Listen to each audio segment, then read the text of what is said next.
Hello and welcome to my guide on Black Gem Foundry. This dungeon follows an old concept we've seen once before. There are 3 main bosses and 3 secret bosses hidden around the dungeon. Like Naj, if you'd like to skip the secrets, go to this timestamp. The secrets within Black Gem aren't very difficult boss fights besides maybe one. However, the buffs gained from the secrets are kind of strange. But first thing to note about these secrets is you need your jewelry crafted leveled to 49 to fully interact with the secrets. This acts a lot like Stone Garden, where there are materials scattered around the dungeon. Picking these up will allow you to earn the base versions of the buffs, however having your jewelry crafting at 49 allows you to get a better version of each buff. These are the buffs. 1. Increase your magic and stamina regeneration by 1000. 2. When reviving allies, gain a damage shield and immunity to CC effects. 3. Your light and heavy attacks apply a dot effect to enemies, increasing your weapon spell damage by 1500 for 11 seconds and apply a heal over time effect for 11 seconds. These effects have a 30-second cooldown. For the most part, these buffs are just alright. However, the third buff is insane if you can manage it, and it's still really good if you can't, as it's just a random 1500 weapon spell damage every 30 seconds. The sustain passive is technically better than average, as it's not a percentage increase and it's just a straight up 1000 added to your recoveries. The revival passive, however, is just how you can make use of it. If you need to get revives a lot, then it's pretty good. If you don't, then it's whatever. Before we get started on the main bosses, I want to have a talk about Kozell and the trash. The trash in this place all have a dot they can apply. This dot stacks, and so if you happen to have a lot of trash that can apply it, it will stack extremely quickly, dealing a lot of damage. This dot also happens to be applied by a lot of enemies in the trash pack that Kozell spawns in. There are 4 adds that can apply this dot along with Kozell. This is a normal titan that deals slightly higher damage than the larger adds in the dungeon. All of this combined can make this trash pack go south extremely quickly. Starting off with the main bosses, we have Quarrymaster Saldezaar. I'll probably butcher that, however that's what Google Translate said, so whatever. Quarrymaster himself has a pretty unique fight focusing on space management and using the boss to clear portions of the arena to keep safe zones. Quarrymaster has a basic light attack and a heavy attack. Blocking the heavy attack will apply a heal absorb to the player, while dodge rolling does not enrage him. It is recommended to dodge roll as heavy because of the later mechanics in the fight. I want to really quickly talk about the main mechanic of the fight.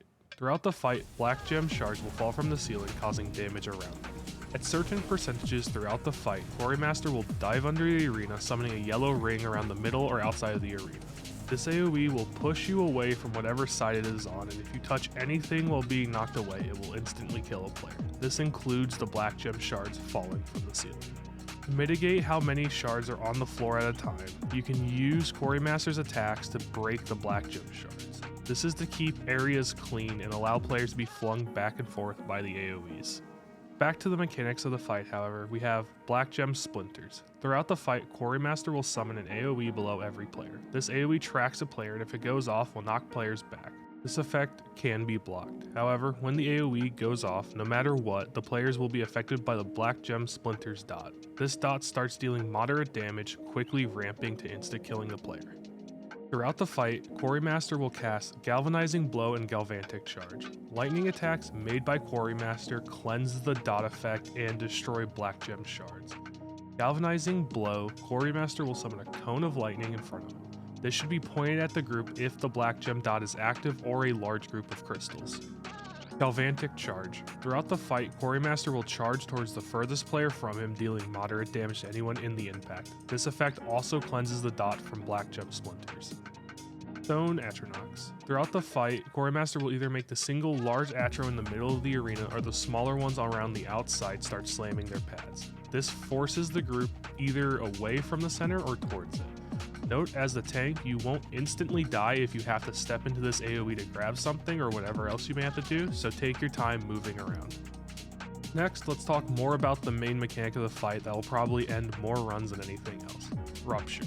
This is the mechanic where Quarrymaster will hide beneath the arena and call Atros around the sides or middle of the arena. This mechanic is indicated by a yellow AoE around the edge of the arena or in the middle column. For this example, we're going to have the mechanic do the outside and then the inside. So starting off with the outside, you'll have to stand in the bounds of the yellow AoE. If you aren't when it goes off, you will die.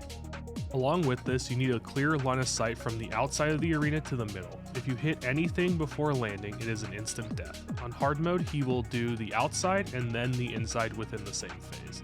This makes the mechanic substantially harder, as every time you are flung back and forth by this mechanic, black gem shards will be summoned somewhere in the arena near where players were when they were launched.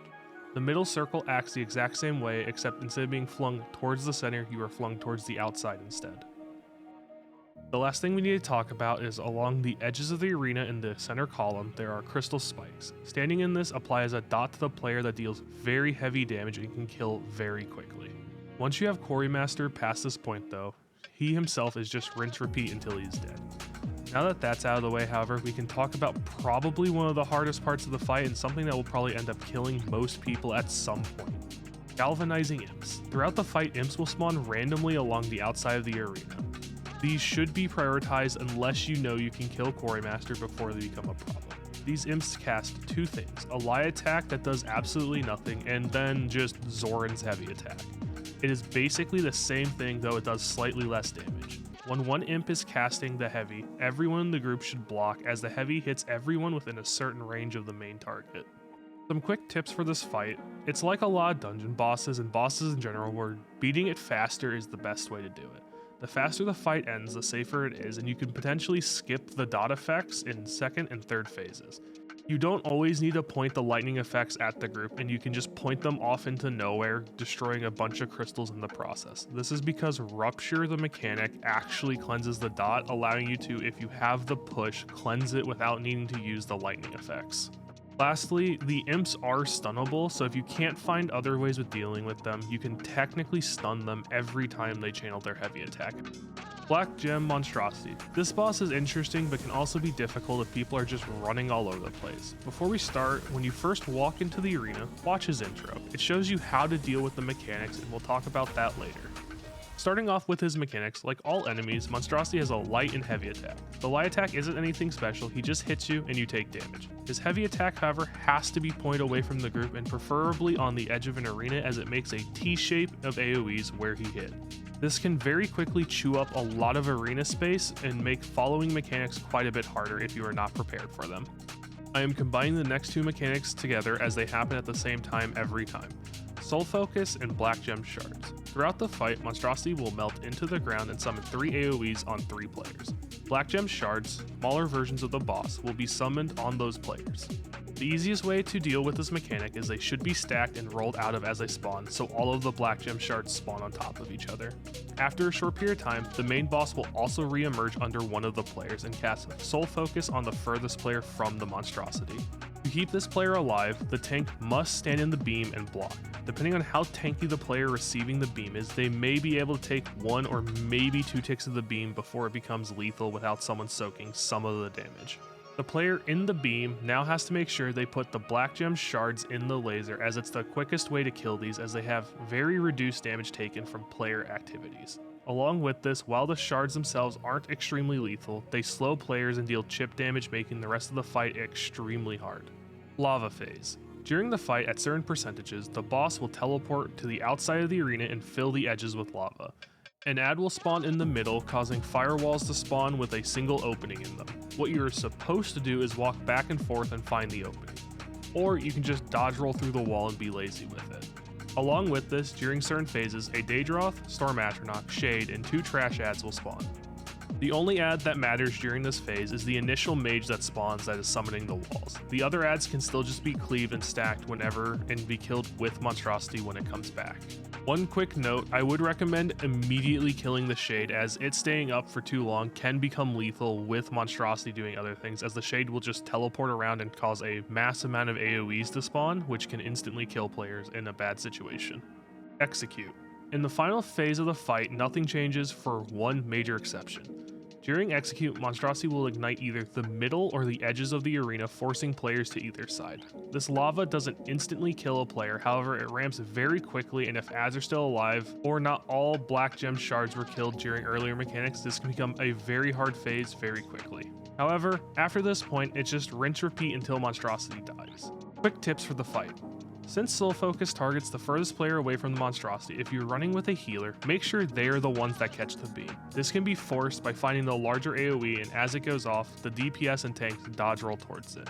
If the healer is the only one that gets it, this allows the DPS to just focus on the boss, and the tank and the healer can support each other by healing each other through the mechanic. Another tip for Soul Focus is he's locked in the animation for Soul Focus for the entire duration, no matter how much overburn you have put on him.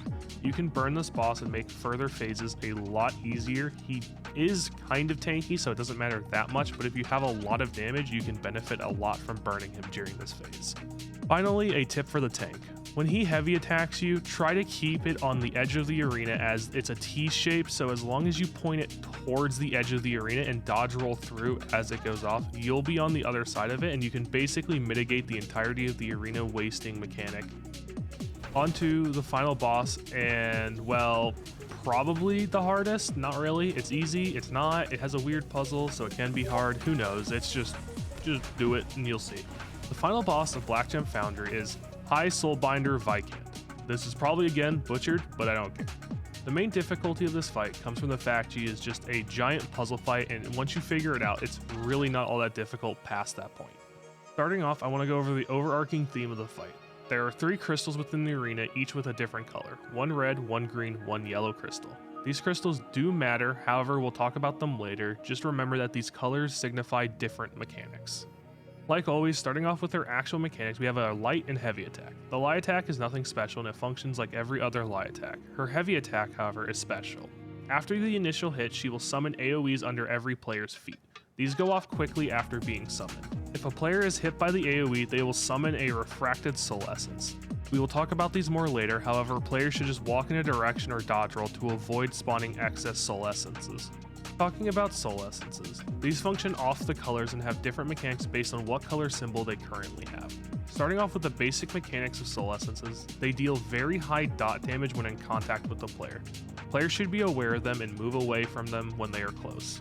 Starting off with their main mechanics, we have green, Soul Essence Bombardment. This is by far their most lethal mechanic in great numbers. On its own, the attack only does 7 to 10k, however, when the mechanic goes off, every single Soul Essence in the arena does the same attack, so the 7 to 10k ends up being more like 30 to 40 if you aren't careful with how many you are letting stack up. When Soul Essences have a green symbol above them, you'll see the symbol's edges become more and more distorted as it charges. Once it's charged, it will release a bolt towards all players within the arena. This attack can be dodge rolled and should be once there's more essences building up. Next we have yellow. Soul Essence will move sporadically throughout the arena, typically towards a player. However, these Essence can stop and overshoot in weird places. When they move, all players should look at where they're going and make sure they're not standing in one when they're done moving. Next up we have red. All Soul Essences will connect a line to a player within the arena, with 2 other lines shooting off in random directions. The Essences will track the player for a short time before rapidly sending waves in the final directions they were facing. These waves deal moderate damage but can stack up once you have 3 to 5 Essences on the ground. There isn't much to say about helping this mechanic, as it's really just stop being spastic and try to minimize crossing each other's waves. I'm adding this in after the fact, but I completely forgot a mechanic. Next up, we have Curse. Curse is just the name we gave to the mechanic. However, throughout the fight, Vykand will curse the furthest player from her. This will cause 4 ghosts to spawn, one of which will be tankier to the player with the curse and be glowing a slightly different color. This needs to be communicated to the rest of the players, and these players must kill this ghost before the curse runs out. After the curse has run its course, it will jump to the next farthest player from the player with curse. This mechanic will repeat throughout the fight and only does 2 curses at a time. Next up for major mechanics, we have the ad spawns. Throughout the fight, Vykand will summon 2 different types of ads. For the first one, we have what we were calling minis. Minis spawn in a corner and track the nearest player to them. Here we have 2 options. Instantly nuke it in place. This will get rid of it instantly, however it will spawn an extra soul essence. On the other hand, we can drag it to whatever crystal is the same color as the ad and kill the small ad within the crystal. This prevents the soul essence spawn, however takes quite a bit longer as the small ads are quite a bit slower. As for the other type of ad, we have what we called majors. These come in 2 forms, melee or ranged. The melee ad is far more lethal towards DPS and healers, as he can typically one-shot them if you weren't careful. The mage is far more lethal to the tank, however, as every time they damage anything, they will apply a small heal absorb, and on its own, it's not that bad. However, as a tank, you will have the boss hitting you and potentially a bunch of other stuff hitting you, which can really quickly add up with a heal absorb. The final non-hard mode mechanic we have is refractions. Vykand will summon a lot of purple clones of herself around the arena, 4 in each corner. Players need to walk through them and discover truly what they are. one of 4 things can happen when you run through these. They can be one of 3 colors, red, green, or yellow, or they can disappear doing a small amount of damage to everyone within the arena. After casting these refractions, nothing will happen in the fight besides the boss now chasing the tank around and casting similar mechanics you've seen before. However, after around 15 seconds, Vykand will siphon 2 of the colors, keeping 1 immune. Look at the symbols around her when she does this. There will be 1 missing. Whichever is the missing color will grant the players a damage shield while standing next to them. This is the only way to survive this mechanic. 2 quick notes about this mechanic. There should be 4 colors each, and players should have their own refraction to stand next to. This mechanic also might be bugged, as the color is seemingly always green, but who knows, it might just be easy.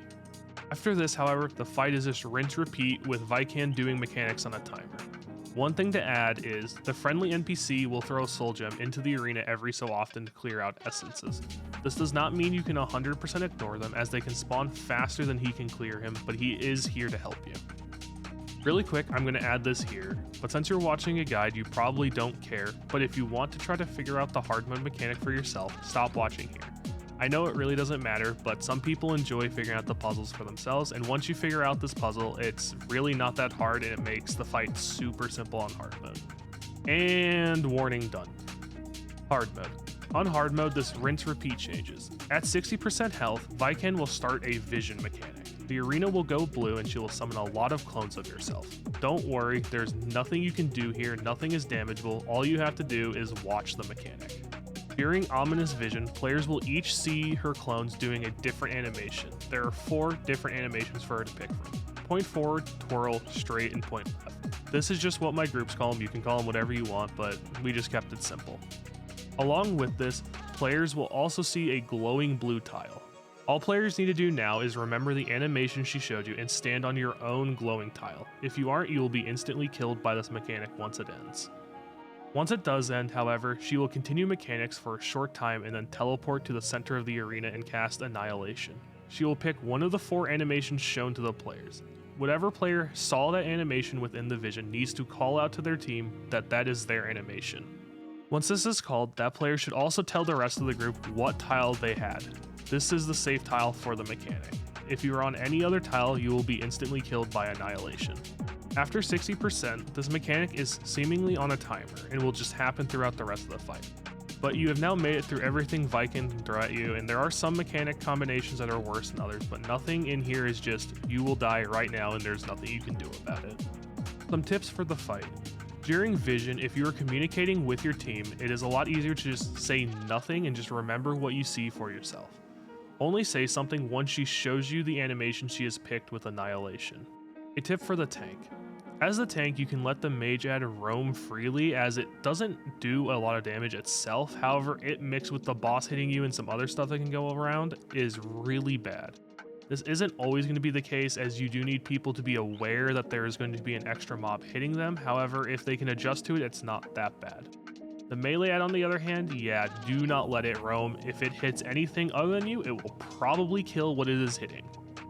Hey all, thanks for watching this guide. I do enjoy making these, as they're just interesting and I enjoy 4-man in this game. Though this one was weird just due to how the fights are structured. It's hard making a guide on a puzzle without just being like, hey, here's the answer to the puzzle, good job. But also it's a guide, so you kind of have to give the answer to the puzzle, so it is what it is. A lot of this is just an interesting thing, and I hope Zos continues to make more like it, but who knows. Whatever Zos does is what they do. Also, this video still isn't about PvP. Okay, bye.